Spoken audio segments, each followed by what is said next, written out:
San Nicolas? Yung baryo sa kabilang bundok? Oo, at hindi lang basta balita. May nawawala. Tuwing kabilugan ng buwan. Hayop, bata, matanda. Maaaring doon namumugat ang mga aswang. Kailangan nating pumunta roon sa lalong madaling panahon. Ate naman, kauwi ko lang. Bakasyon kaya ako tapos magbi-mission ka agad? Hahayaan mo bang makawala ang pagkakataon na makapaghiganti tayo sa pumatay sa mga magulang natin? Akala ko baka lilimutan na natin yun. Babalawalain na lang natin ang sinapit nila? Kaya ba ng konsensya mo na wala tayong gawin para maipaghiganti sila? Pagkakataon na natin ito. Malakas ang kutob ko na isa sa mga aswang na nambiktima sa San Nicolas ay ang aswang na pumatay sa mga magulang natin. Ayoko sanang sumama kaso wala naman ako magagawa. Kaya lang, paano ka nakasisiguro na mauhuli natin yung mga aswang? Paano natin sila mapananagot sa pagkamatay ng mga magulang natin? Hindi kaya sa halip na manahimik na lang tayo, lalo pa tayo magkakagulo? Madadamay pa ang San Nicolas? Hindi kita pipilitin. Kung ayaw mong sumama, kung kaya ng konsensya mo, nabaliwalain na lang ang lahat. Sige, sa San Nicolas tayo. Para sa kanila, sa mga magulang natin. Dark Shadow 101. Kumusta mga ka-shadow? Welcome back sa ating channel.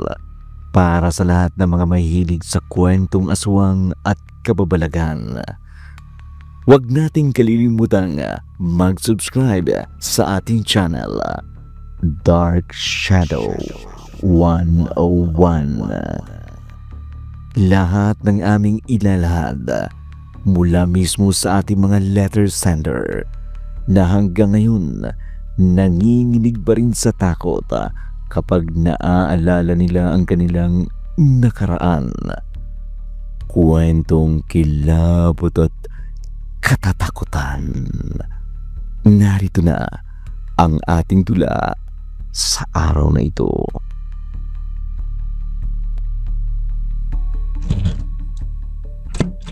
Magandang umaga po, Manggi mo. Pasok ka. Salamat po. Maupo ka. Mabuti po't naabutan ko kayo rito. Alam kong darating ka. Paano niyo po nalaman?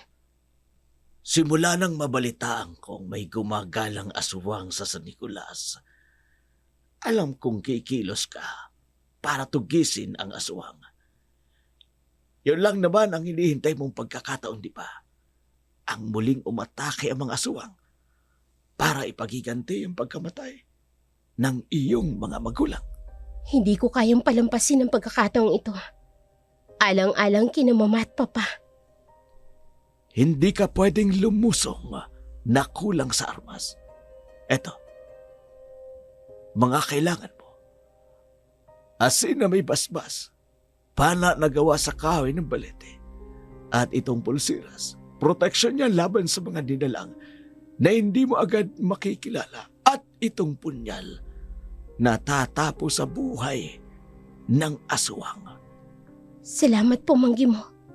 Makinig ka. Hindi lahat ng aswang ay mukhang halimaw. Minsan, mas magaling sila magkunwari. Ang iba, masyadong magaling magsalita. Ang iba naman ay masyadong tahimik. Pero lahat sila may bigat na presensya. Kapag bumigat ang dibdib mo, kahit tahimik ang paligid, huwag mong babaliwalain iyon. Paano ko sila makikilala kung nasa normal silang anyo? Sa mata, sa amoy at sa kilos. Pero higit sa lahat, sa pakiramdam. Be wise as a serpent. Huwag padalos-dalos. Ingatan mong hindi ka matunugan na hinanting mo sila. Dahil kung matutunugan nila, hindi sila mangingibing unahin ka. Gagamitin ko ang lahat ng natutunan ko kay Papa. At ang mga sinabi ninyo ngayon, tatandaan ko. Salamat po sa pagpapaalala nyo at pagpapalakas ng loob, Manggi mo. Magtatagumpay ka sa iyong layunin. Nasugpuin ang kampo ng kadiliman. Ang mga aswang na patuloy na umaatake ng mga taong walang kalaban-laban. Siya nga pala. Eto, nakasulat sa papel na yan ang pangalan ng taong kakausapin nyo. Siya ang tutulong sa inyo. Hindi siya mukhang mapagkakatiwalaan sa una. Pero kapag binanggit mo ang pangalan ko, magbabago ang ihip ng hangin. Salamat po, Manggi mo. Hindi ko po kayo bibiguin. Hindi mo ko kailangan pasalamatan. Ang kailangan mo lang, panindigan ang dugo ng ama mo.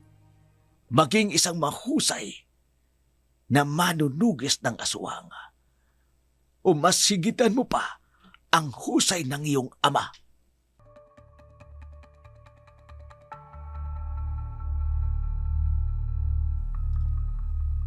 Palabas na si Maya sa bahay ni Gimo. Mahigpit niyang hawak ang papel. Hindi niya man kilala ang taong kakausapin niya. Pero malaki ang tiwala niya sa taong naging kaagapay ng kanyang ama noon sa panunugis ng mga aswang. Sa bag na bitbit niya, naroon ang asin at ang pana at ang pulsiras. Gayun din ang punyal na itatarak sa puso ng aswang. Kinakabahan man dahil ito ang unang pagkakataon na makikipagbuno siya sa aswang na ang tanging baon lamang niya ay ang mga itinuro ng kanyang ama at ng kumpari ng ama niya kung paano harapin ang mga aswang. Pagbalik niya sa bahay, nakahanda na rin ang kanyang kapatid. Kaya nag-alsabaluta na agad sila at tinungo ang bayan ng San Nicolas. Madilim na ay nasa daan pa lamang sila papasok ng San Nicolas. Ate, may kalaban. Mukhang inaabangan tayo. Dito ka sa likod ko. Hawakan mo ang asin. Kung aswang yan, isabay mo agad sa kanyang asin. Ate, aatakihin ka na!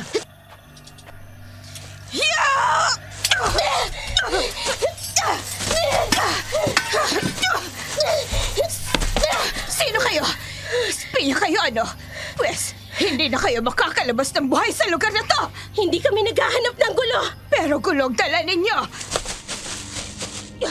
Hindi kayo pwedeng dumaan. Pakiusap, paraanin mo kami.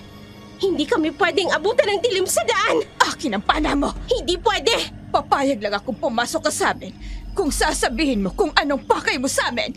Dahil kung hindi ka espiya, sino kang pangahas na pumasok sa aming teritoryo? May hinahanap kaming tao.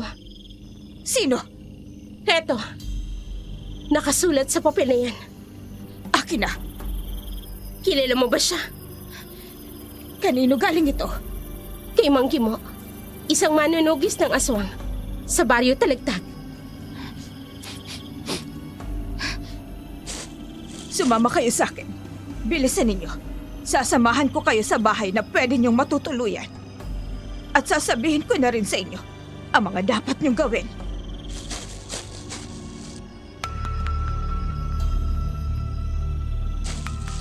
Nang masiguradong siya nga iyon ang taong hinahanap ni Maya, sumama na sila sa ali.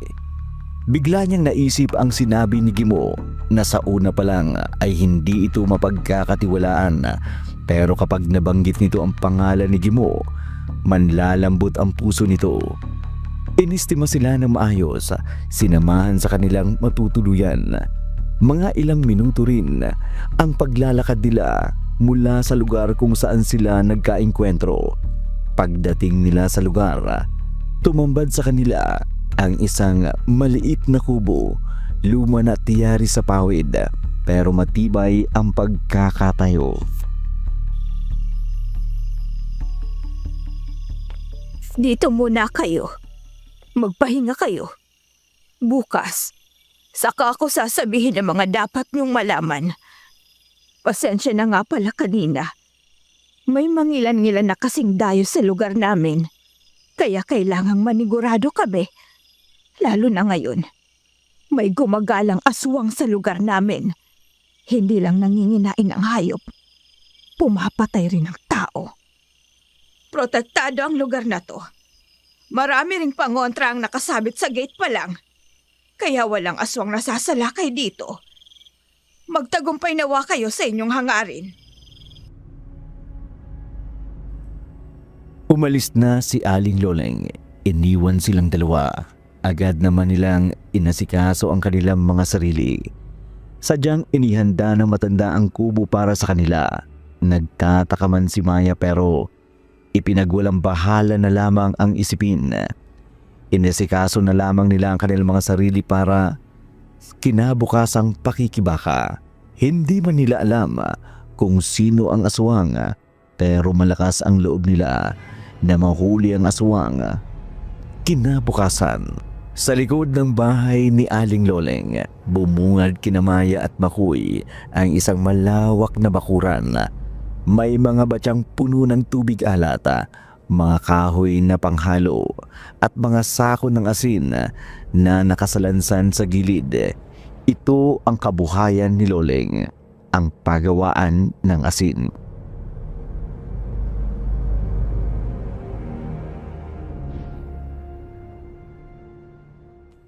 Boyet!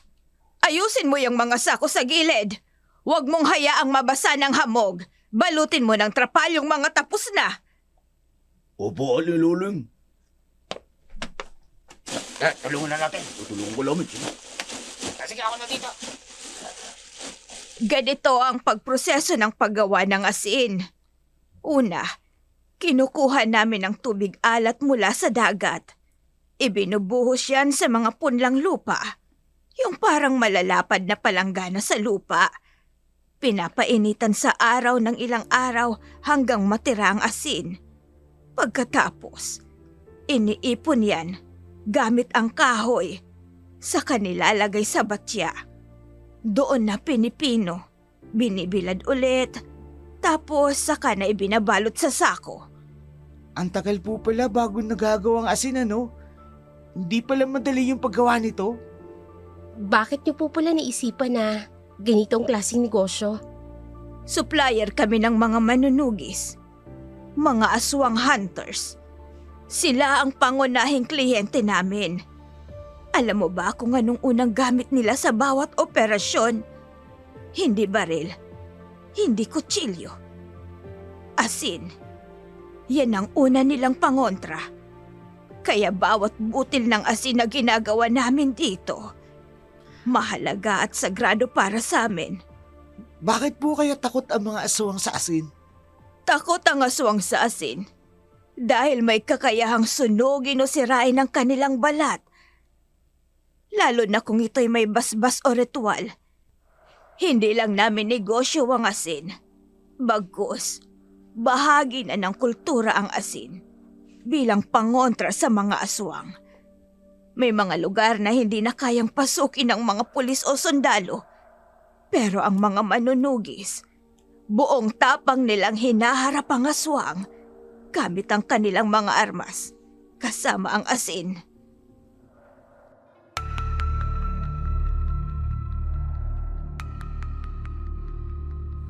Mula sa likod bahay ni Aling Loleng, sumakay sina Maya at Makoy sa lumang pick-up. May sako-sakong asin sa likod. Maingat na nakatali habang si Boyet naman ang nagmamaneho. Tahimik ang biyahe. Pagdating nila sa bayan, huminto ang pick-up sa gilid ng palengke. May maliit na pwesto roon. May tolda, may mesa, at karatulang nakasulat, "Asin ni Aling Loleng.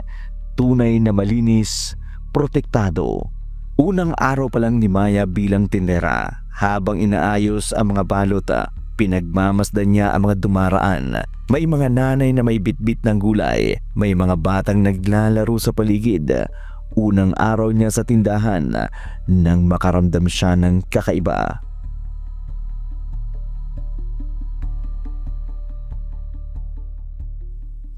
Ate, ang daming bumibili ng asin. Sigurado, kikita tayo rito. At matutuwa si Aling Loleng. Sandali lang. Bakit, ate? Bigla akong kinabahan. Bakit naman? Asikasuhin mo muna yung mga namimili. Nararamdaman ko, may aswang sa paligid. Ano ka ba ate? Umagang umaga. Anong gagawin ng aswang na yan dito sa palengke? Basta, ito yung pakiramdam na pinapabantayan sa akin ng Manggi mo. 5 kilo nga ng karne. Tonet, Kilala mo yung babae na yun ate? Tonet, dito ka nakatira? Huwag na lang. Hindi na lang ako bibili. Sandali lang. Hindi mo ba ako nakikilala? Ako ito, si Maya. Kaklase mo noong elementary. Tonet! Tonet, sandali lang! Tonet! Ate, hindi ka niya kilala. Susundan ko siya. Ha? Babalik ako, ha? Dito ka lang muna. Ikaw na muna ang bahala. Sige, sige. Hindi ako maaaring magkamali. Siya si Tonet. Doon siya dumiretso. Bibilisan ko ang paglalakad ko. Kailangang maabutan ko siya. Mabilis na naglakad si Maya. Palibasa sanay sa mahabang lakaran, kaya nasundan niya agad ang babae. Hindi niya ito tinigilan hanggang maabutan niya ito.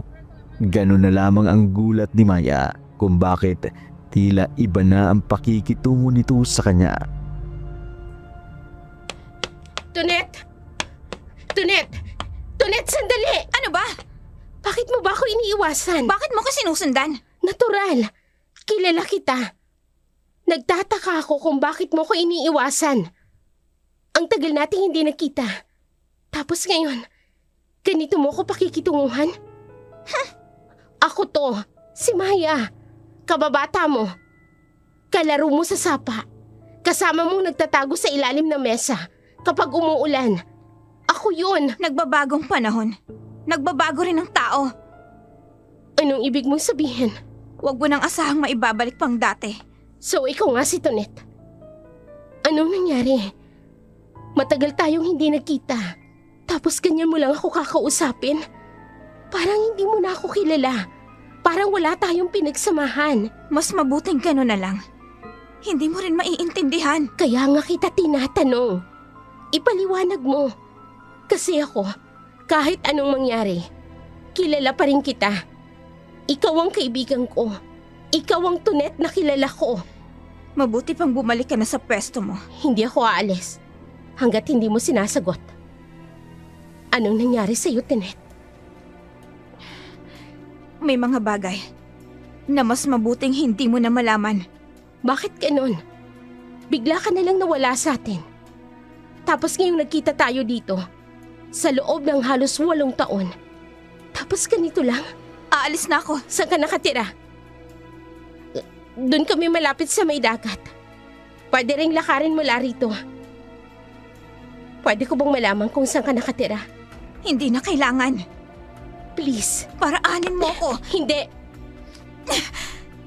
Sasamahan kita kung saan ka uuwi. Tabi-sabi! Huwag mo kong susundan! Sandali! Ang lakas niya. Bakit ganoon niya ako kung pakitunguhan? Ano bang nagawa ko sa kanya? Wala namang kaming pinag-awayan noon. Bago sila nawala ng pamilya nila.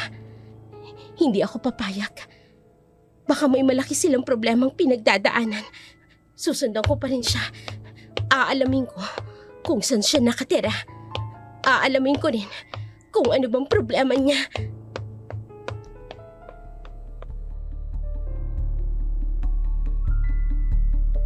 Hindi nga nagpaawat si Maya. Dating track and field ang laro niya noong high school, kaya mabilis talaga siyang tumakbo. Lihim niyang sinundan ang dating kaibigan.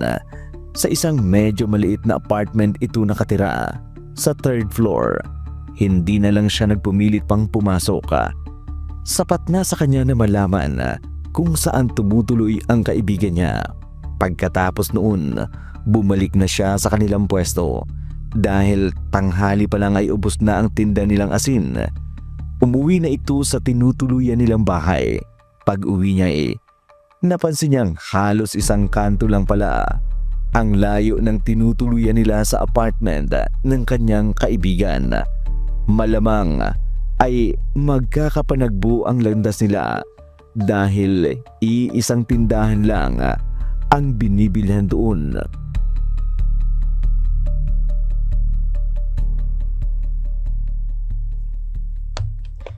Pabili nga po ng 2 turon. Yung mainit pa ha.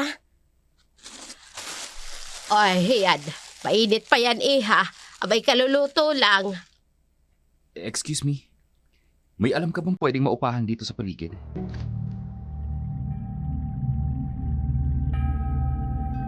Yung malapit sa palengke. Tahimik at hindi mahal. May ilang apartment sa likod ng tindahan ng bigas. Pero mabilis mapuno yun. Kilala mo ba kung sino may-ari? Hindi ko kabisado. Pero, pwede kong tanungin si Aling Loleng. Doon kami nakatira, malapit lang sa dagat. Salamat. Ikaw ba? Dito ka talaga nakatira? Hindi. Bagong salta rin. May inaasikaso lang ako rito. Inaasikaso? May kailangang ayusin. Mukhang seryoso Pero salamat sa tulong Ako nga pala si Joji. Ikaw, anong pangalan mo?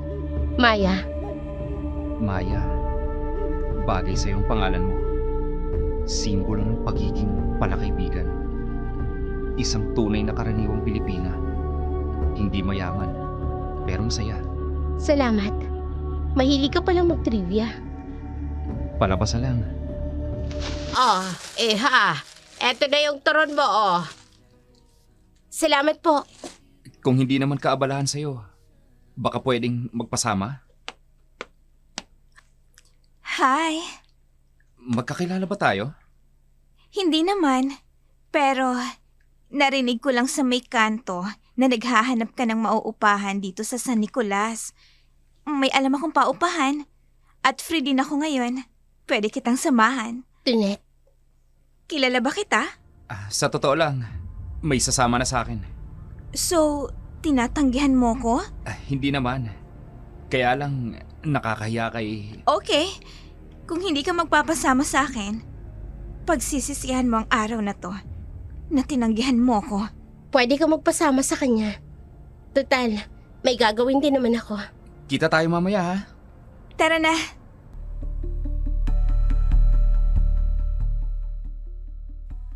Lumingon pa na parang nanunuya si Tonet kay Maya bago nito tuluyang hinila ang lalaki na tipong kasintahan. Ang estrangherong lalaki. Pagkalayo ng dalawa, bumalik na si Maya sa kanila, dala-dala ang turo na binili. Habang hindi mawaglit sa kanya ang inasal ng dating kaibigan at ang mukha ng lalaki. Hindi pa rin siya mapalagay sa mga ngiti ni Tonet, sa mga sulyap nito kay Joji at sa biglaang pag-aalok ng tulong. Kinagabihan, habang abala si Makoy sa pag-aayos ng gamit, napansin nito na malalim ang iniisip ng kanyang ate. Ate, lalim ng iniisip mo Ano bang inaalala mo? Ha? Wala. Pagod lang siguro. Maniwala ako sa'yo. Oy, kilala kita. Kapag ganyan ang itsura mo, mukha ang lalim ng iniisip, alam ko niyan. Ano nararamdaman mo? May nararamdaman ka ba sa paligid? Ramdam mo ba ang aswang na hinahanap natin? Buti ka pa. Biniyaan ng ganyang katangian. Nararamdaman yung presensya ng aswang. Ako wala. Huwag mo na akong alalahanin. Ano nga ate? Marami lang talagang kailangang ayusin. Lalo na ngayon. May kinalaman ba ito kay Tonet? Bakit mo siya nabanggit? Pakiramdam ko kasi hindi kayo okay. Yung ina-expect mo na magiging maayos yung muli niyong pagkikita. Tapos ganun pa yung nangyari. Hayaan mo na siya ate. Total, wala naman siya sa plano natin. Kung bakit tayo nandito. Balik na lang tayo sa pakay natin. Nandito tayo para hanapin ang aswang na pumatay sa mga magulang natin. Aba, may kumakatok. Ako na. Tonet, Hi. Pasensya ka na sa inasal ko sa una nating pagkikita. Ang totoo, nagulat lang ako eh. Matagal din kasi tayong hindi nagkita. oo nga. Bakit ka nga pala naparito? Medyo alanganing oras na. Gusto ko lang bumawi, kaya ako nandito. May dala akong pagkain. Pansit, puto, at saka saging. Alam kong paborito mo yan nun. Salamat. Pero hindi mo kailangang mag-abala. Hindi ka abalahan ng ginagawa ko. Actually, nagigilty nga ako sa muli nating pagkikita. Hindi ko dapat ginawa yun. Ang dami na kasing nangyari sa mga buhay-buhay natin. Oo nga. Gusto ko lang sana maibalik yung dati. Yung tayo. Yung tinutulungan mo ko sa lahat. Lalo na sa mga lalaki. Tonet, Gusto ko si Joji. Kakaiba siyang lalaki para sa akin. Kahit dayo lang siya dito. Pero gusto ko siya. At nararamdaman ko rin na gusto ka niya. Iba ang mga titig niya sa'yo kanina. Kung sakali man naman ligaw siya sa'yo, makakaasa ba kung bibiguin mo siya? yun lang ba ang ipinunta mo rito? Oo. Kung gusto mong manumbalik ang dati nating pagiging matalik na magkaibigan. Pero kung bibiguin mo ako, iba akong magalit, Maya. Hindi na ako katulad nung dati. Hindi talaga ang panunumbalik ng pagkakaibigan natin ang ipinunta mo rito. Dahil sa hiling mo. So, hindi mo ako pagbibigyan? May gusto ka rin sa kanya? Ano ka ba? Gusto mo siya? Hindi na nga talaga kita kilala. So wala akong aasahan sa'yo. Hindi mo masabing totoo. Pero nararamdaman ko na gusto mo rin siya. Sige, kung wala naman akong maasahan, aalis na ako. Huwag mo na ring asahang magkakaayos pa tayo. Ibang-iba ka na talaga, Tonet. Hindi na ikaw ang dati kong kaibigan. Lubayan mo si Joji.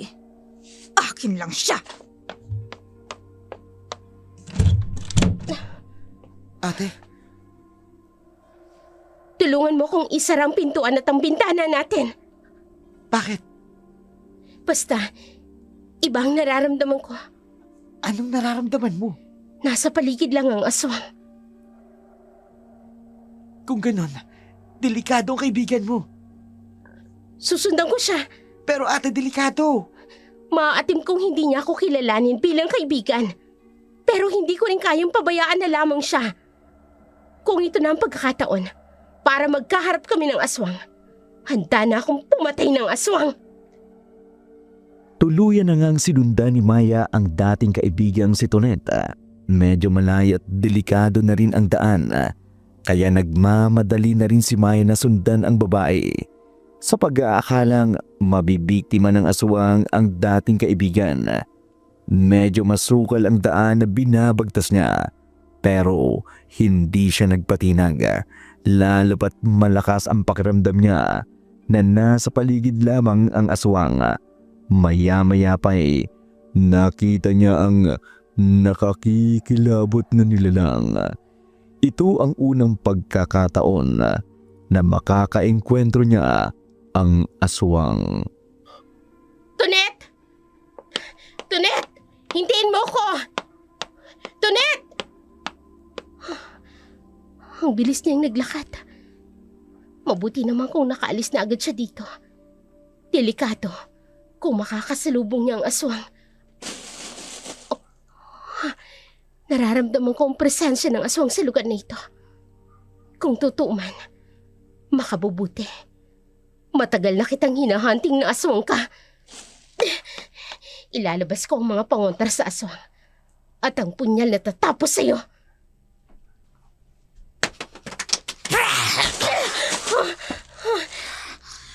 Tapang mong lumabas ng ganitong oras. Isinusuong mo ang sarili mo sa kapahamakan. Ang bango ng dugo mo. Alam kong nagtatapang-tapangan ka lang. Pero ang totoo, takot ka na. Yan ang nagpapatindi ng bango ng iyong dugo. Hindi ako natatakot sa'yo. Kay tagal kong hinintay na may makaharap na aswang para pagbayarin sa ginawa niyong pagpatay sa aming mga magulang. Hindi ko alam ang sinasabi mo. Hindi ko kilala ang magulang mo. At wala akong pakialam sa kung ano man ang ipinaglalaban mo. Ang mahalaga sa akin ngayon, ang makain ka dahil nagugutom na ako.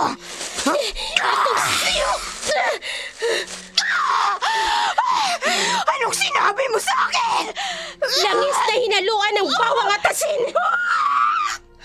Mamimilipit ka ngayon sa sakit. Ngayon, makikilala ko rin kung sino ka na pumatay ng walang kalaban-laban sa lugar na ito. Una sa aking mga magulang at sa mga taong walang kalaban-laban. Ganyan din ang sigaw ng mga magulang ko bago niyo sila pinatay. Sisingiling ko sa dugo mo ang buhay ng mga magulang ko. Papatayin kita. Ano nga? Mamamatay ka. Hindi mo! Nasaan ang kampon mo? Saan kayo naglulungga? Hindi ako tanga para ikanta ang mga kasamahan ko. Kung inaakala mong mapapatay mo ko, nagkakamali ka. Hindi ka magtatagumpay. Wes! Hindi ko palalampasin ang pagkakataong ito. Mamamatay ka! Nailagan mong punyal! Babalikan kita! Bumalik ka rito! Hindi mo ako matatakasan! Bumalik ka! Alam kong napatamaan kita sa braso. Kung makikita ko man siya kinabukasan, makikilala ko rin siya. Mahina siyang aswang. Hindi siya katulad ng aswang na pumatay sa aking mga magulang. Pero ito na ang magiging hudyat ng siklab ng labanan. Alam kong lalabas sa lunggang mga aswang sa ginawa kong pagsugat sa isa sa mga kasamahan nila.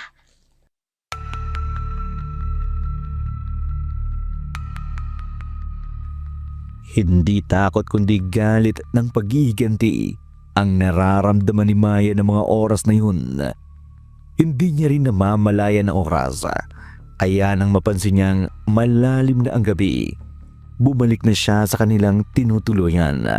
Pagdating niya sa bahay ay naabutan niya ang kanyang kapatid, matyagang naghihintay sa kanyang pagbabalik. Nagtanong pa ang kapatid tungkol sa nangyari, pero hindi na sumagot si Maya dahil nakaramdam na rin siya ng matinding antok. Kaya nakatulog na lamang ang magkapatid. Kinaumagahan, nagising si Maya na wala na ang kanyang kapatid, kaya nag-alala itong hinanap ang binatilyo. Makoy! Makoy! Nasaan ang batang yun? Ang hilig talagang umalis na maaga nang hindi man lang nagpapaalam. Baka nauna na kina Aling Loling. Bakit ba ako kinakabahan ng ganito? Hindi niya pa naman kabisado ang lugar na to eh. Sana naroon siya kina Aling Loling. Dahil sa labis na pag-aalala, nagmamadali si Maya na mag-asikaso papunta sa pagtitinda ng asin. Minadali niya rin ang kanyang pagkain sa pagbabaka sakaling maaabutan ng kapatid sa bahay ni Loleng na nagbigay sa kanila ng pansamantalang matutuluyan. Pagdating niya sa bahay ng matanda ay... Tinanghali ka ng gising.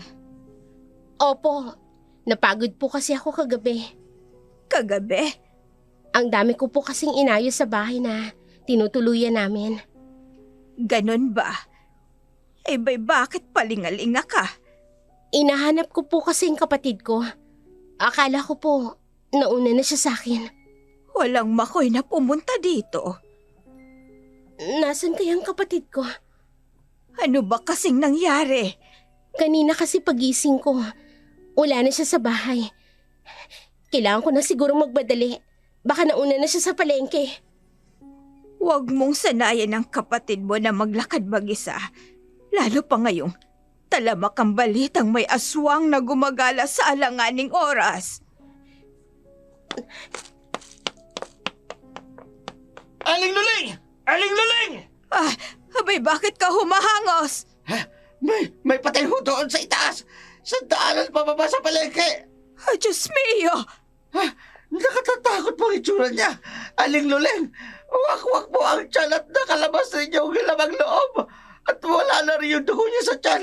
Sadyang pinuta sa kanyang tiyan para sipsipin ang dugo. Ang kapatid ko, Aling Loling. Gumaya ka na. Hanapin mong kapatid mo. Huwag na muna kayong magtinda ngayong araw. Sige na. At ako naman, pupuntahan ko ang sinasabi ng lalaking ito. Sasama ako sa inyo. Kaya ko na to. Ikaw, kailangan mong makita ang kapatid mo. Baka siya mapahamak. Sinunod na lamang ni Maya ang sinabi ng matandang babae. Nagmamadali rin siyang naglakad habang pababa ng palengke. Naisip niya ang lugar kung saan niya nakainkwentro ang aswang. Sa lugar mismo na iyon natagpuan ang bangkay. Sa pag-uusisa niya, bago siya dumiretso sa palengke, hindi niya mapigilan ang sarili. Kaya dumaan muna siya sa daanan pauwi sa kanila galing sa palengke. Pagdating doon, marami ng mga tao ang nakikiosyoso. Dumating na rin ang mga pulis upang kunin ang bangkay. Hindi na siya nakipagsiksikan, bagkus ay nagmamadali na rin siyang dumiretso sa kanyang lakad para hanapin ang kanyang kapatid. Nandito na ang aswang! Mag-iingat kayo. Baka makagat tayo. Ano pong... Siya ang aswang! Tonet, Huwag ka nang magmangmaangan pa, Maya. Alam ko na ang totoo. anong sinasabi mo? Anong nangyari, Tonet? Galing ako sa bahay nila kagabi para sana makipag-ayos. Pero sa halip na pakinggan niya ako, ipinagtabuyan pa ako. Pinagbantaan pa ang buhay ko. Ha? Naku, hindi ko raw lulubayan si Joji, yung gwapong dayo dito sa barangay natin. Masama daw ang mangyayari sa akin. Akala ko nagbibiro lang siya. Yung pala, tinutuon niya. Sinundan niya ako kagabi. Tinakot niya ako sa daan. Mabuti na lang, mabilis ako nakatakas. Nakasalubong kong matandang lalaki kagabi. Yung napatay kanina. Siya lang ang pwedeng gumawa nun. Naniniwala kami sa iyo. Hindi totoo yan. Wala akong alam sa sinasabi mo. Sinungaling. Daanan ninyo yung pinangyarihan ng krimen. Kaya walang ibang pwedeng gumawa noon. Hindi ko alam kung saan kayo humuhugot ng kasinungalingan. Ano bang nagawa kong kasalanan sa'yo? At nagawa mo kong siraan sa kanila, Tonet? Aminin mo ng totoo. Oo, aminin mo na. Ikaw yung aswang. Tama. Ikaw yung pumapatay sa lalaking biktima kagabi. Tama. Ikaw ang pumatay kay Mang Adong. Tama. Ikaw! Naniniwala ko. Doon sa daanan. Doon mismo sa dinaanan ko kagabi. Yung daan papunta sa inyo. Aswang naman pala. Naku, ilang araw pa lang nandito, nabista na agad natin. Grabe pala yan. Maniwala kayo sa akin. Hindi ako aswang. At wala akong alam sa ipinaparatang niyo sa akin. Ikaw ang nandun. Ikaw lang ang nakita ko. Tapos kinabukasan, patay na si Mang Adong. Wakwak ang tiyan at wala ng dugo. Bakit ba galit na galit ka sa akin? Ano bang kasalanan ko sa'yo? Bakit mo ko pinaparatangan ng walang katotohanan? Dahil aswang ka! Salot ka sa bayang ito! Hindi totoo yan. Mga kasama! Ano? Wala ba tayong gagawin para mapalis ang babae yan dito sa bayan natin? Aantayin pa ba natin na maubos tayong lahat dito na kainin ang aswang na yan? Anong prueba mo? Hindi mo ba alam na pwede kitang kasuhan sa ginagawa mo? Huwag ka ng mga tuwiran pa. Mga kasama! Ano? Wala ba kayong gagawin sa aswang na yan? Kung hindi kayo makikinig sa akin, kung hindi nyo ko paniniwalaan, hindi lang si Mang Adong ang mabibiktima niya. Marami pa. Aswang pala ha. Mga asawa, huliin natin babaeng yan. Huwag kayong lalapit! Sumama ka sa amin. Tiwan niyo ako! Sumama ka. Anong gagawin niyo sa akin? Ano ba? Tiwan niyo ako! Dapat sa kanya ikulong. Patay na babae yun. Tiwan niyo ako! Di Sabi totoo ko yun! sa'yo, huwag mong bibigyan Tumama ng ka na. pagkakataon si George. Huwag ka naman. Mas gusto ka niya kaysa sa akin. Tumama ka na. Hindi ako papayag. Anong ginagawa niyo sa kanya? Bitawan niyo siya! Aling Loleng, siya ang aswang. Siya ang pumatay kay Mang Agong! Tigilan niyo yung kalokohan niyo! Kung may ebidensya kayo, dalhin niyo sa polis. Pero kung wala, tigil na kayo sa paninira. Alam niyo ba na pwede kayong kasuhan sa ginagawa ninyo? Paninira ng puri, pananakit, at pagbabanta. Gusto niyo bang makulong? Tama ka. Bakit ba naisip yon? Ay, naniwala ko kay Tonet. Aling Loleng, Sama, balik hindi tayo. niyo alam ang totoo. Siya ho yung aswang. Tumigil ka. Kung ikaw ang may pakana ng lahat ng ito, patunayan mong aswang nga siya. Kung hindi mo kayang patunayan. Pero kung hindi mo kayang patunayan, pananagutan niyo ang paninira niyo sa kanya. Kasama kayo. Saan kayo nakakita ng aswang na nagtitinda ng asin?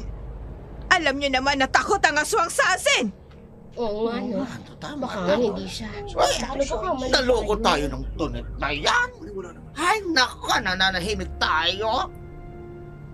Kung patuloy niyo siyang guguluhin, ako mismong magsasampa ng kaso laban sa inyo.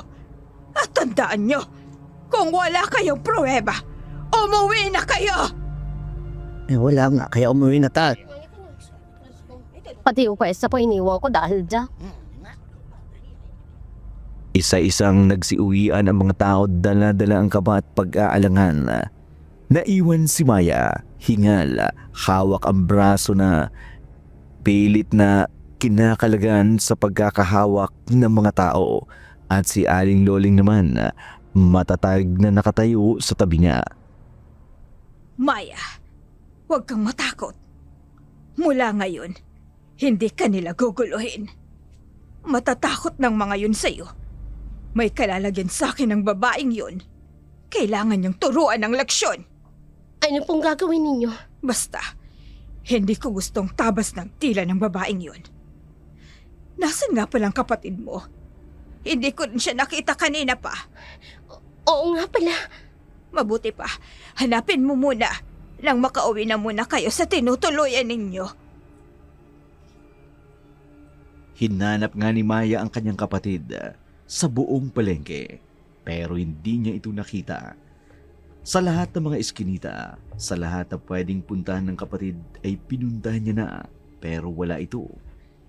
Isa pa sa pinangangambahan niya ay ang tuloy-tuloy na pag-atake ng mga aswang sa lugar, hanggang makasalubong niya si Juji. Nag-alok ito ng tulong para hanapin ang kanyang kapatid. Maya, kanina pa kita hinahanap. Wala ka dun sa tindahan niyo ng asin. Pansin ko, wala rin doon ang kapatid mo. Hinahanap ko nga talaga siya.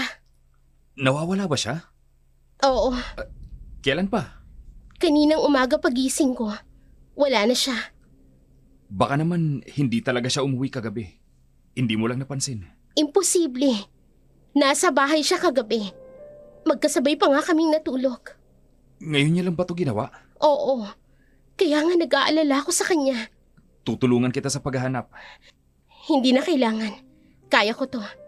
Ayoko madamay ka pa. Maya, kung may aswang sa paligid, mas delikado kung mag-isa ka lang. Kapatid mo ang nakasalalay. Kaya hayaan mo na akong tulungan ka para mapadali ang paghahanap natin sa kanya. Ayoko sanang tanggapin. Pero tama ka. Kailangan ko nang makakatulong sa paghahanap. At kung may mangyari sa kanya, hindi ko mapapatawad ang sarili ko. Sige, sige. Saan tayo magsisimula? Sa daan patungo sa dagat. Madalas siyang tumatambay doon. Kung wala siya ron, baka nasa lugar na hindi dapat puntahan. Sige, tayo na.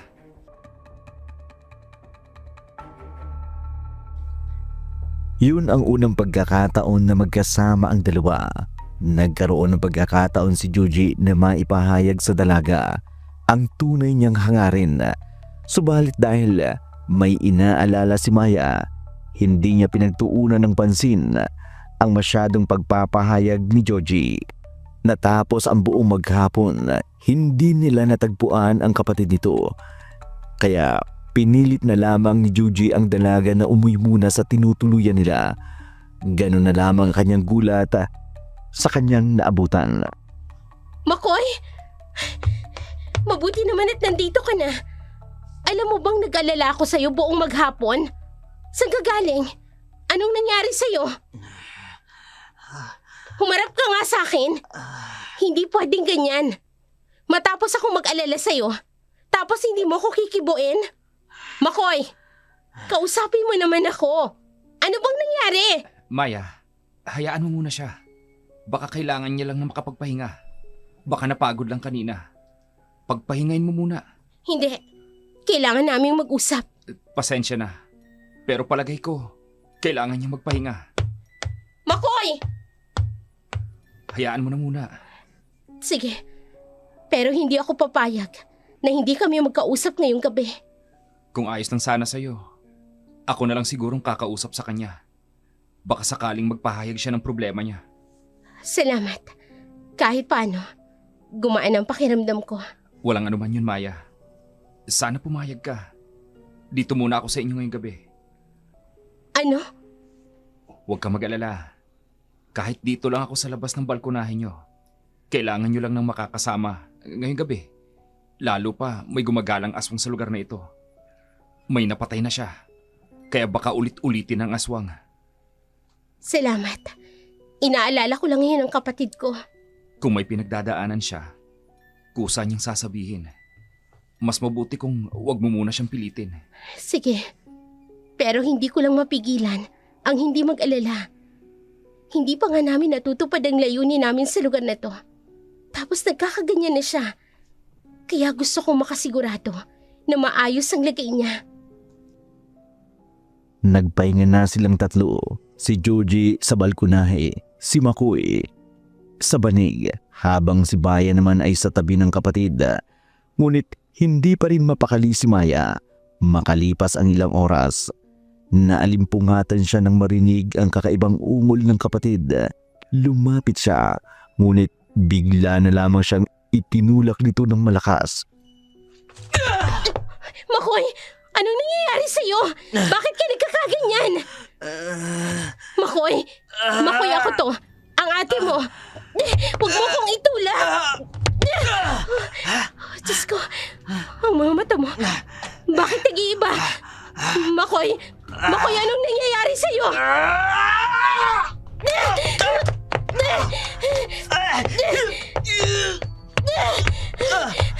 Makoy! Ano ba? Hindi mo ba ako nakikilala? Ako ang ate mo! Sinasakil ako ni Makoy! Ano ba? Makoy! Ano nangyayari? Bakit mo sinasakal ang ate mo? Bitawan mo siya! Tulungan mo ako! Pero huwag mong sasaktan ng kapatid ko! Bitawan mo siya, Makoy! Patawarin mo ako, Maya. Pero kailangan kong saktan ang kapatid mo. Kung hindi, papatayin ka niya! Anong gagawin mo? Ang panusok na pilak! Makoy! Josie! Anong ginawa mo sa kapatid ko? Mga maliliit na tila karayom na yan, nagawa sa pilak. Sadyang nakakapanghina sa mga aswang. Nalahian ng asong kapatid ko? Iyan ang dahilan kung bakit pinilit kong samahan kayo ngayong gabi. Kanina pa lang pagdating niya, naramdaman ko na. Hindi ko lang sinabi sa'yo. Baka hindi mo ko payagang matulog dito. Baka kung ano mangyari sa kapatid ko. Manghihina lang siya. Pero hindi siya mamamatay. Hindi kaya ng kapangyarihan ng aswang ang banal na pilak na dinasalan ng mga matatandang pantas. Nararamdaman ko na magkapareho tayo ng layunin. Kaya pinilit kong makipaglapit sa'yo. Pasensya na kung hindi ko nasabi agad. Pagkatapos nito, kailangan mong lumayo sa akin. Hindi ko magagawa. Ngayon pa, inaatake ng aswang ang kapatid mo. Apo ako ng albularyong pinatay ng mga aswang. Nang mabalitaan kong may kagaya mong aswang hunters na hinahunting ang mga aswang, kaya tumungo rin ako sa baryong ito. Narito ako para makipagtulungan sa iyo. Higit niyong kailangan ng tulong ko. Magagamot ko ang kapatid mo. Tuluyan ang nahulog ang tiwala ni Maya sa lalaki lalo na sa ginawa nitong pagtulong sa kanya mula sa pag-atake ng kanyang kapatid na nakukontrol ng aswang. Maya-maya pa ay tuluyan na nanghina si Makoy mula sa matutulis na panusok ng mga albularyo sa aswang. Bagamat may pag-aalalay, nagtiwala na lamang siya sa lalaki. Kinabukasan, maagang nagising si Maya para tingnan ang kalagayan ng kapatid. Ganun na lamang ang gulat niya nang makitang nakatali ang kamay at paa nito sa kama. Si Juji mismo ang nagtali sa kanya.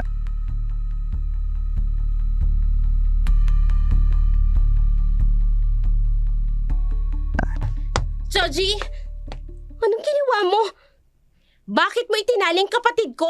Maya, makinig ka muna. Hindi mo siya pwedeng tratuhin ng ganyan. Kapatid ko siya. Hindi siya hayop para itali.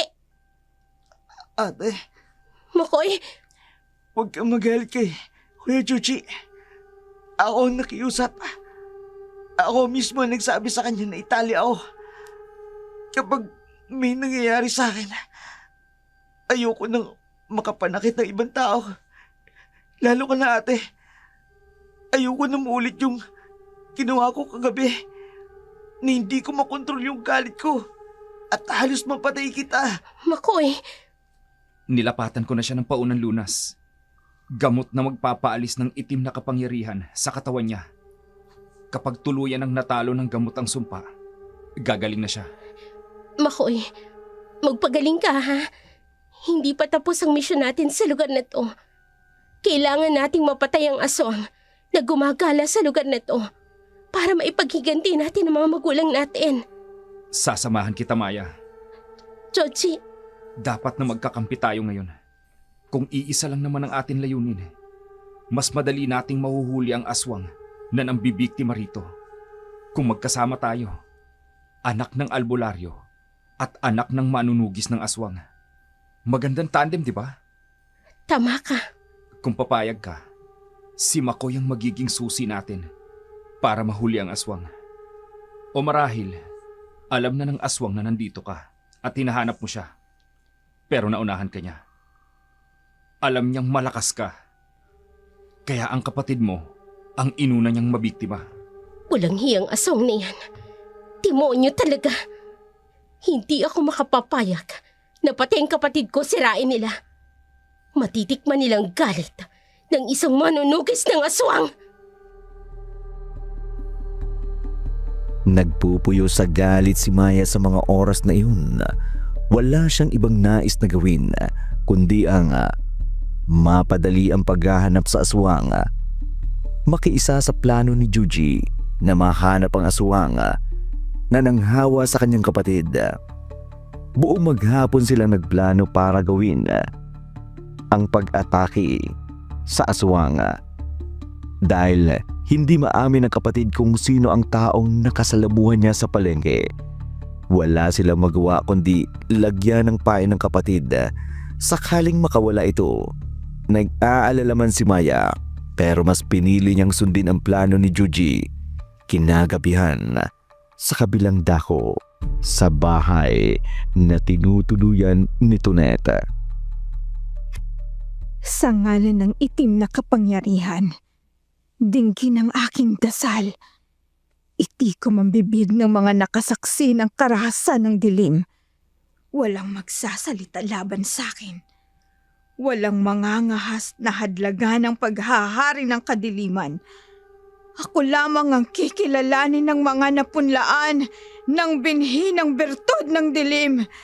Pati ang kanilang isip at bibig. Ako ang magdidikta!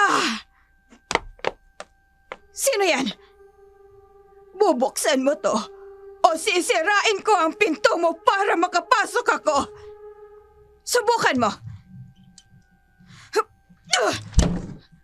Ano ba? Sabi ko na, ikaw ang aswang na sumasalakay dito sa amin. Ikaw ang pumapatay sa mga tao rito. Hindi ko alam ang sinasabi niyo. Narinig ko mismong mga dasal mo. Sa demonyo ka nagdarasal. Sa itim na kapangyarihan. Hindi ko alam ang sinasabi niyo.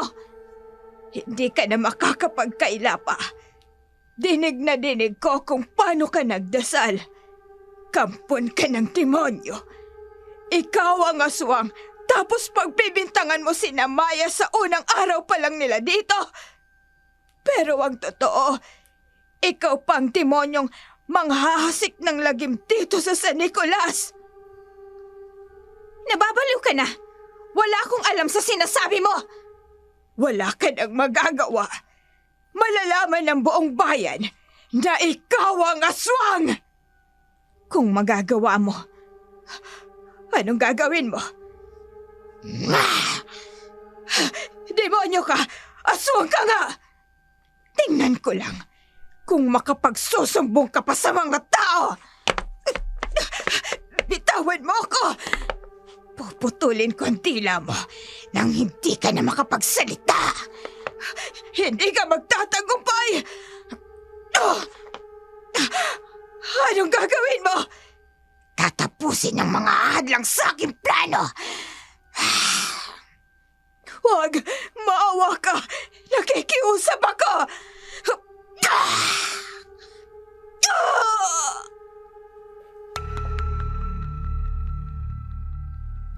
Nagdilim na ang paningin ni Loleng. Hindi niya na namalayan pa ang mga sumunod na nangyari. Ang naaalala na lamang niya ay ang pagtama sa kanya ng matalim na bagay na tumama sa kanyang katawan. At habang unti-unti siyang nawawala ng ulirata, dinig na dinig niya ang nakasisindak na tawa ni Toneta. Pagkatapos noon, tuluyan na siyang nawala ng malay.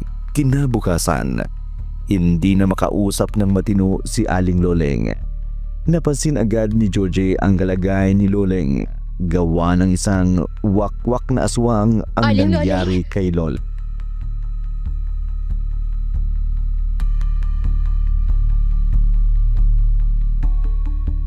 Anong nangyari sa inyo? Georgie, ano kaya nangyari sa kanya? Malamig ang pulso niya. May bakas ng itim na kapangyarihan ang lumulukob sa kanya. Ang mga ikinikilos niya, walang pinagkaiba sa kapatid mo. Kung ganon, ang aswang na kumukontrol sa kanya at ang kumukontrol sa kapatid ko ay iisa. Oo, Maya. Nandito nga lang sa paligid ang aswang. Mas mabuti. Madali nating matutuntun kung sino ang aswang. Kailangan nating magamot si Aling Loleng. Makakatulong siya sa atin para matunton ang aswang. Kumusta ba ang lagay ni Aling Loleng, Georgie? Kapag ang balat ay nanlalamig, nanlalabo ang mga mata. Ibig sabihin, tinatakan siya ng isang sumpa. Anong gagawin natin? Hunters lang ako ng mga aswang. Pero hindi ko alam kung paano bawiin ang sumpa ng aswang. Heto, asin at pulbos ng halamang gamot. Itinuro ito sa akin ng lolo kong albularyo. Hinaluan ng dahon ng sambong. At pulbos ng bawang. Ikaw na ang gumawa. Ipahid mo sa katawan niya para humina ang sumpa. Humina? Walang kasiguraduhan na mawawala ang sumpa? Depende sa kanyang pananalig. Kapag nakabalik ang ulirat niya at siya na ang makakontrol sa sarili niyang diwa, siya ang lalaban sa sumpa ng aswang. Akin na. Aling Loleng, kayo ang may-ari ng katawan ninyo. Lumaban kayo. Huwag niyong hayaang kasangkapanin kayo ng demonyo. Maya... Pagsalita kayo. Nakilala niyo ba kung sino ang aswang? Aling Loleng, kaya niyo yan. Magsalita kayo. Kontrolin niyo ang sarili niyo. Manalig kayo sa Diyos. Sabi ng lolo ko, mas makapangyarihan ang pananalig. Magsalita kayo. Nakilala niyo ho ba ang aswang?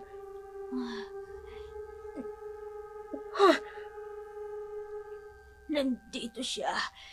Nandito ang aswang. Sino siya? Sino siya, Aling Loleng? Nasa paligid lang siya. Ilalabas ko ang punyal. Napapatay sa kanya.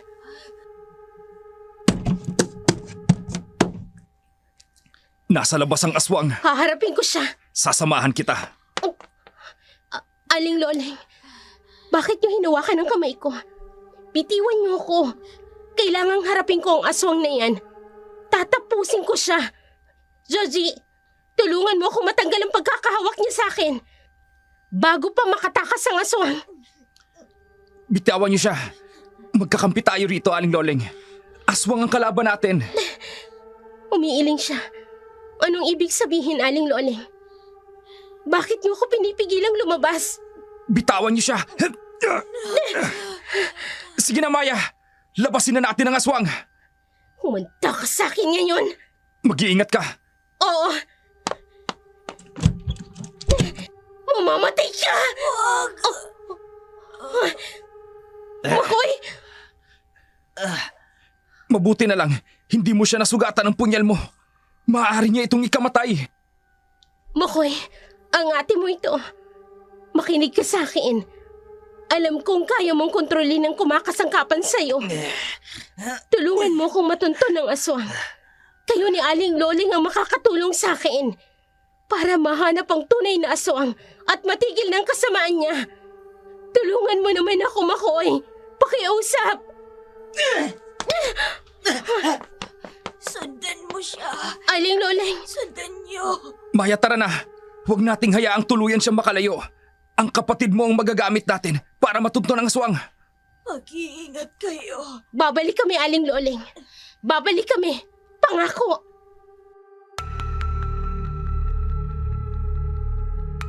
Kaagad na sinundan ni Maya at Joji si Atong. Kahit hinihingal sa pagtakbo'y hindi sila tumigil. Masundan lamang ang kapatid nito na nasa kontrol ng sumpa ng aswang. Laking pagtataka nila kung bakit patungo ito sa lumang sementeryo ng bayan. Lugar kung saan kinatatakutan ng mga tao na ayaw ng puntahan. Dahil sa mga bali-balitang maraming nawawalang tao sa lugar na yun. Gamit ang flashlight, bit-bit ang pangontra sa aswang at ang punyal na papatay sa aswang. Buong tapang nilang sinundan ang kapatid na si Makoy para matuntun ang kinaroroonan ng aswang. Sementeryo? Bakit dito siya nagtungo? Marahil, dito naglalagi ang aswang na kumukontrol sa kanya. Nararamdaman ko rin ang init ng punyal. Naririto nga ang aswang sa paligid. Dito malakas ang kapangyarihan ng dilim.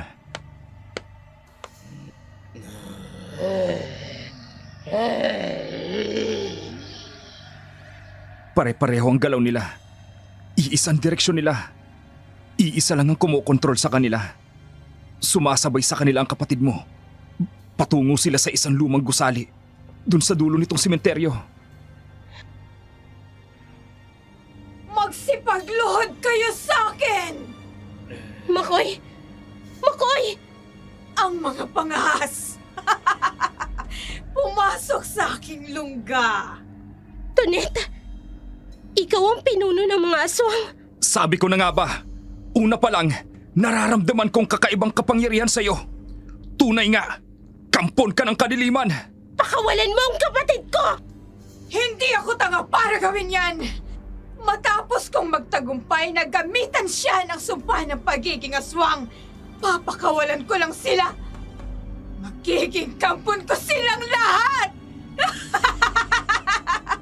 Magiging katuwang ko sila sa pag-aasig ng lagim! Hindi mo magagawa yan! Siya nga! Tingnan mo ang gagawin ko! Magsiingay kayo!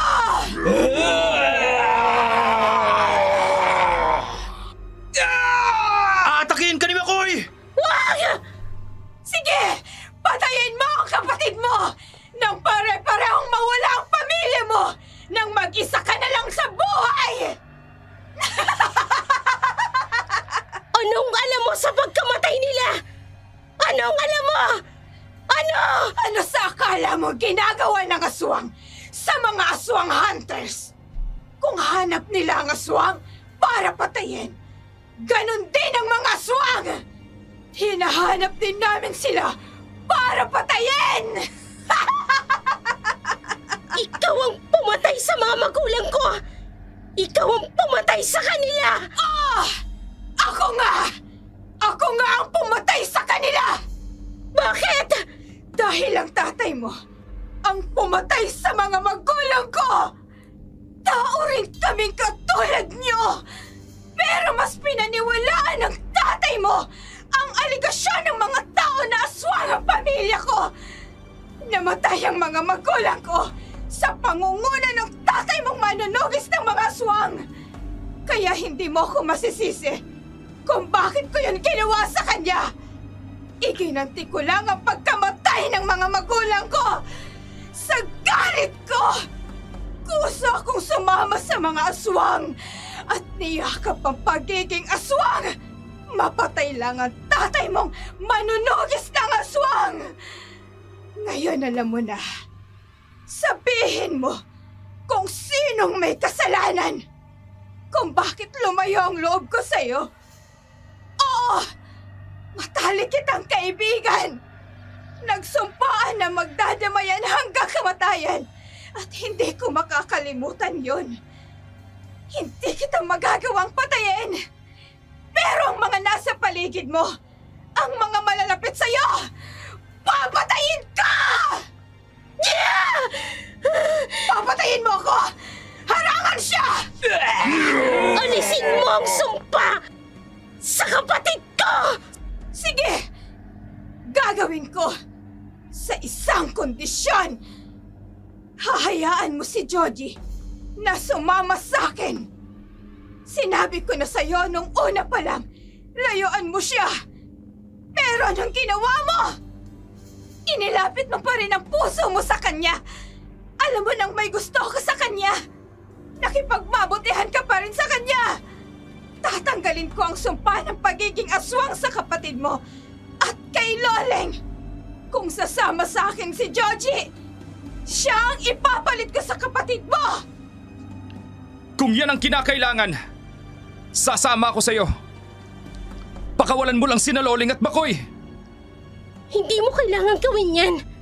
Harapin natin siya. Gamitin mo ang nalalaman mo sa pagiging albularyo. At gagamitin ko ang natutunan ko sa mga manunugis ng aswang. Siya nga?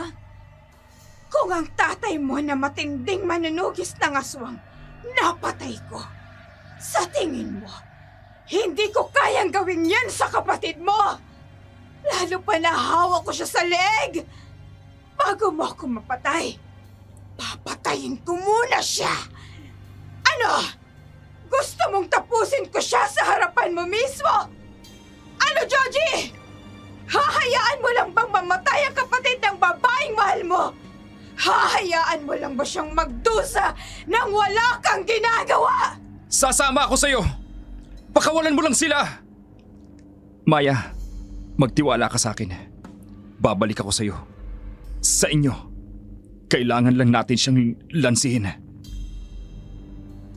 Iwanan mo lahat ng pangontra mo. Lahat! Ano?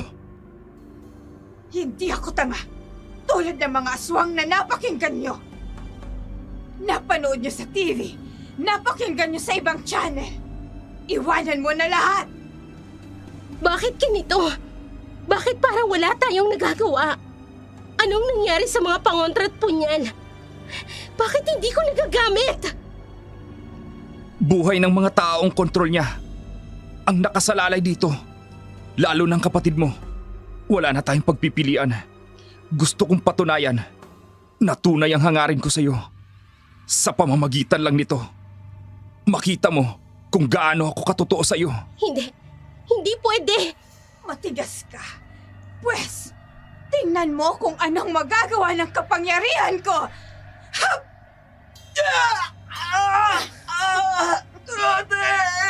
Tigilan mo ang kapatid ko! Anumang oras ko gusto, magagawa ko sa kanya ang ginawa ko sa ama mo!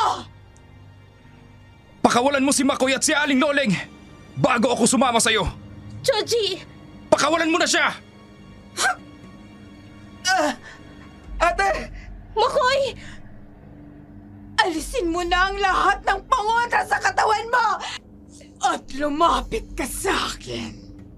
Maya, sa'yo ko iiwan lahat ng pangontra na ginawa ng lolo ko. Pangako, babalik ako. Ayan, nawala na lahat ng pangontra. Sasama na ako sa'yo. Basta wag mo na silang guguluhin. Dahil kung hindi, mas pipiliin kong patayin ang sarili ko nang hindi mo na ako mapakinabangan. Umalis na kayo. Isama mo na ang kapatid mo. Hayaan mong magsama kami ng apo ng albularyo. Magsimula ng bagong lahi. Umalis na kayo!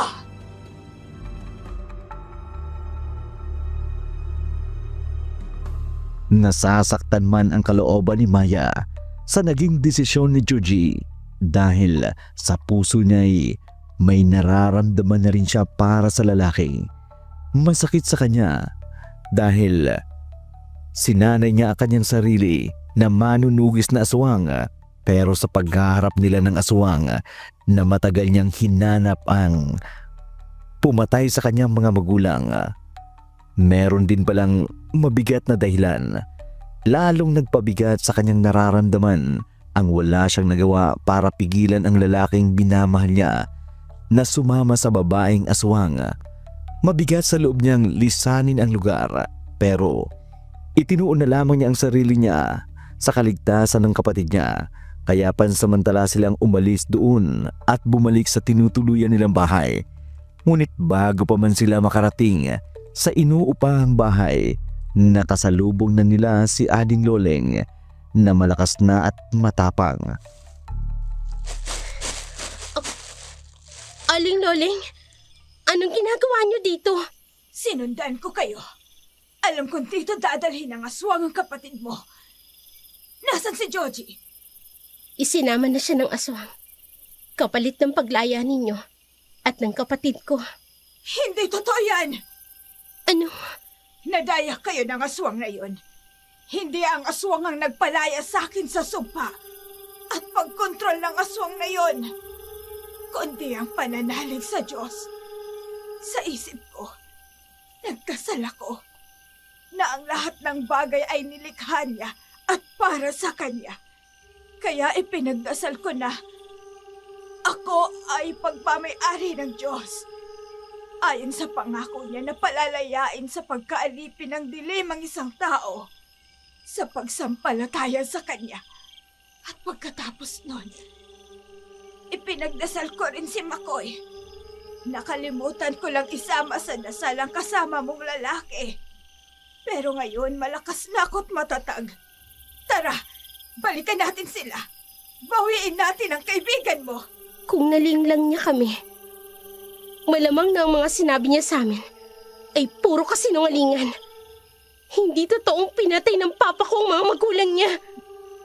Gumamit siya ng taktika ng panlilinlang. Babaliktarin niya ang mga pangyayari.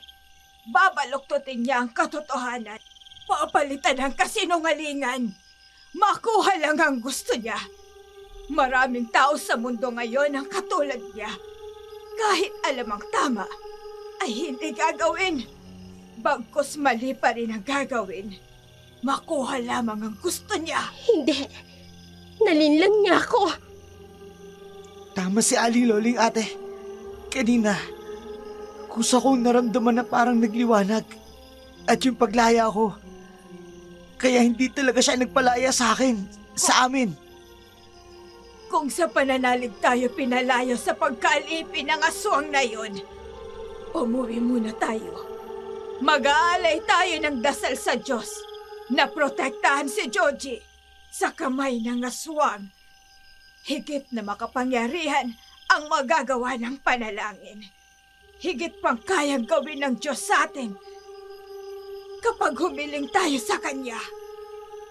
Higit pa ang kayang gawin ng Diyos sa ating hihilingin. Umuwi na muna sila sa bahay ni Loleng, nagsagawa ng dibdibang panalangin para sa proteksyon nila sa pagsalakay sa aswang at pagbawi kay Joji.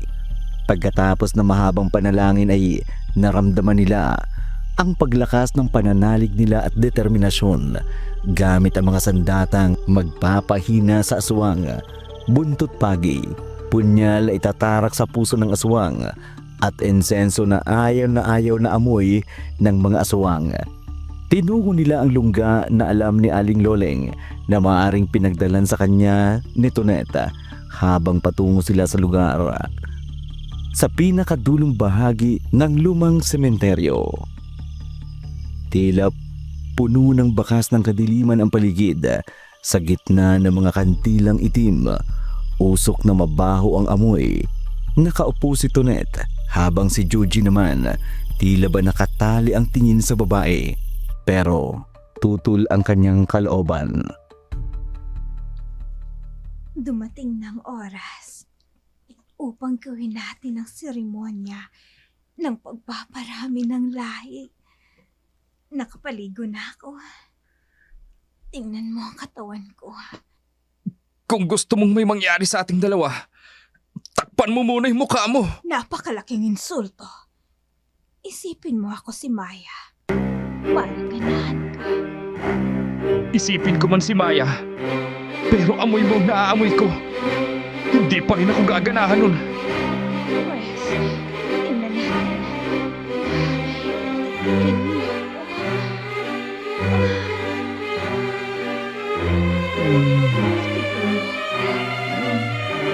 Pagsawaan mong tingnan. Manggigil ka habang pinapamasdan. Tingnan mo ang galaw ng katawan ko. Maaliw kasi sa'yo ko. Mawindang ka. Ang ganda ng katawan ni Georgie. Ang matipin mo. Ang pawis. Ang pawis. Hindi na sanay sa hirap. Katawan mo ang isang matipin na alaga. Sabihin mo ako. Magsimula tayo ng bagong lahi.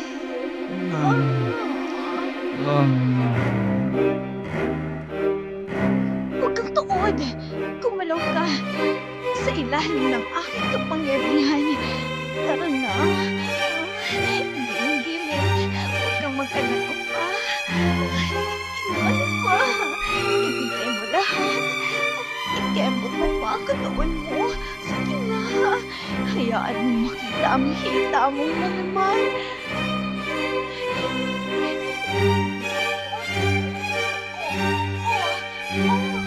Gumiling ka man at tumambling-tambling sa harapan ko. Malinaw pa rin ang isip at puso ko. Si Maya lang ang mamahalin ko. Grabing effort ko, wala pa rin sa'yo. Wes, kapag hindi mo sinabayan ang gusto ko, papatayin ko ang kapatid ng babaeng minamahal mo. At tingnan ko lang kung hindi magdusa ang babaeng mahal mo. Hindi mo ba alam na nasa kontrol ko pa sila ngayon? Pati ang babaeng mahal mo, pwede mo patayin. Huwag mong gagawin yan. Wes, anakan mo ako. Diyos ko, patnubayan niyo po ako. Huwag niyong ipahintulot na may mangyaring kung ano man yung gusto nitong demonyon to. Ano yun? Paano kayong nakapasok dito? Walang hiya kang babae ka! Nilinlang mo kaming lahat! Binaluktot mo ang katotohanan! Pinalitan ng kasinungalingan! Ate, si Kuya Joji. Anong ginagawa mo sa kanya? Pambihira! Nakahubad siya! Hindi ka lang wakwak na aswang! Manyakis ka pang aswang! Malanding aswang! Maya, takpan mo ang matipunong katawan ni Joji! Ako? Ako na lang! Wow, ang ganda rin pala talaga ng katawan mo, Joji. Kaya pala akit na akit sa'yo ang aswang na ito. Juicy ka pang aswang ka! Ang pangit naman ng lahi niyo!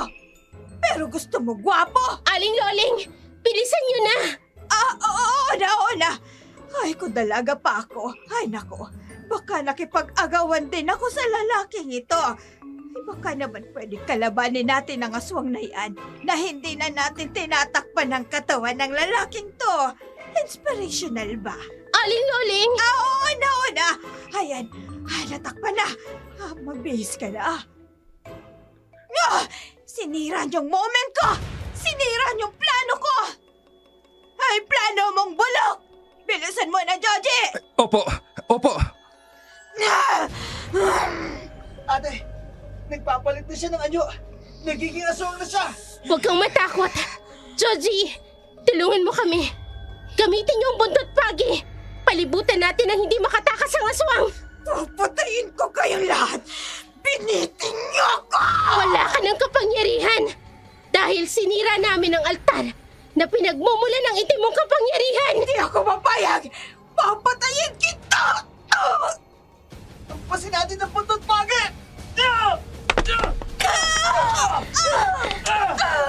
Sa ngalan ng Diyos na makapangyarihan, basbasan mo ang punyalito na tatapos sa buhay ng alagad ng demonyo!